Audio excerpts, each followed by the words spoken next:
Kamala Harris did this with a direct action when she decided to get rid of DNA testing on the border. Quickly, here's how it works. You show up on the border as a 13-year-old girl. By the way, you're raped an average of 3 times in that voyage to get to the border. You are currently being used as a sex toy by the cartels all the way up till there.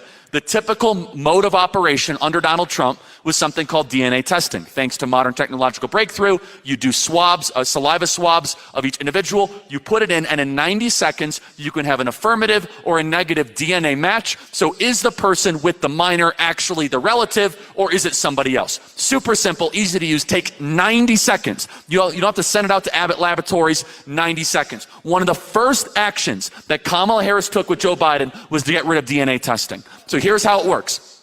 They show up on the border, trembling 13-year-old girl who obviously, was just raped a couple times. You could tell her head is down. I've seen it myself. You can go to Yuma to see it, is looking down, and a muscular 35-year-old pimp says, "I'm her dad."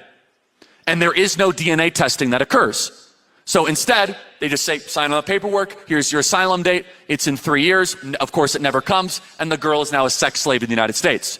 Under Trump, we do a DNA test, be like, you're lying, that's not correct, we're gonna find out who her parents actually are, because we're not gonna co-sign to her becoming the worst thing that we could possibly tolerate. However, the church is uninterested in this.